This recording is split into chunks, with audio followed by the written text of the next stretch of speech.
Seiring dengan peningkatan jumlah penduduk dan perkembangan perekonomian suatu daerah, secara langsung menuntut pembangunan infrastruktur baik berupa jalan, bangunan industri, perkantoran, pemukiman, fasilitas pendidikan, dan lain sebagainya.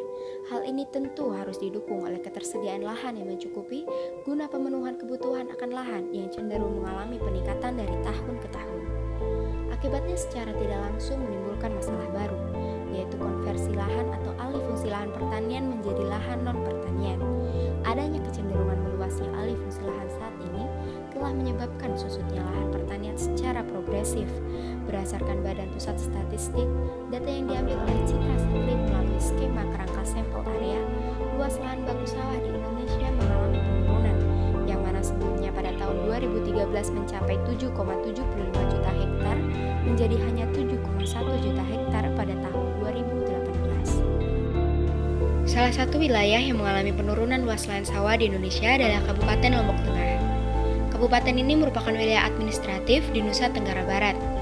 Jumlah penduduknya mencapai 930.797 jiwa dengan rata-rata laju pertumbuhan penduduk 0,35%. Laju pertumbuhan yang positif tersebut tentu akan merubah kebutuhan ruang dan preferensi penduduk dalam penggunaan lahan. Data Kementerian Pertanian pada tahun 2018 menunjukkan adanya laju penyusutan luas lahan sawah di Kabupaten Lombok Tengah mencapai 0,05% per tahun dari tahun 2010 hingga 2018. Dengan logika ketahanan pangan dan upaya perlindungan lahan sawah, beberapa kalangan menganggap konversi lahan sawah sebagai hal yang harus dicegah. Namun di sisi lain, pembangunan wilayah mensyaratkan terjadinya pertumbuhan ekonomi melalui peningkatan pendapatan masyarakat, yang mana hal ini dapat dihasilkan melalui proses akumulasi investasi terhadap modal produksi yang dimiliki oleh masyarakat. Maka dari itu, perbandingan nilai ekonomi lahan pada areal sawah sebelum dan sesudah konversi perlu untuk digunakan.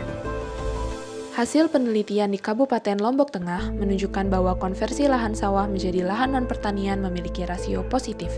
Nilai rata-rata land rent lahan sawah yang sebelumnya hanya sebesar Rp5.317 per meter persegi per tahun dapat meningkat 8 kali lipat ketika dikonversi menjadi permukiman, 44 kali lipat jika dikonversi menjadi warung atau kios, dan bahkan 104 kali lipat jika dikonversi menjadi ruko. Potensi peningkatan land rent akibat konversi lahan sawah menjadi penggunaan lahan non-sawah di Lombok Tengah secara keseluruhan menghasilkan nilai rasio sebesar 1:32,7. Artinya, potensi nilai lahan secara ekonomis akan meningkat 32,7 kali lipat dengan perubahan sawah menjadi lahan untuk peruntukan lainnya. Kajian nilai lahan ini dapat memberikan penjelasan yang rasional dalam memahami konversi lahan sawah di wilayah Kabupaten Lombok Tengah, yang menunjukkan besarnya opportunity cost jenis penggunaan non-sawah yang dapat diraih oleh petani pemilik lahan dengan mengkonversi lahan sawah mereka.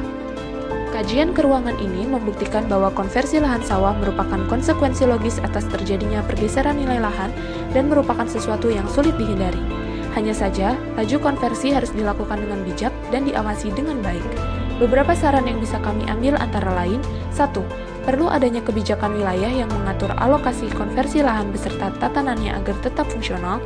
2. Selain aspek ekonomis, perlu dilakukan kajian dari aspek lain seperti biologis, sosial, dan sebagainya agar ditemukan titik keseimbangan supaya penggunaan lahan tetap optimal serta tidak merusak ekosistem dan ketahanan pangan. 3. Perlu adanya peningkatan produktivitas pertanian, baik dari teknologi, kesuburan tanah, kualitas bibit, atau bahkan teknik penggunaan lahan kombinasi seperti agrofisheries. 4. Perlu dilakukan analisis LQ untuk mengetahui komoditas pertanian unggulan Lombok Tengah agar tetap dapat bersaing dengan lebih maksimal.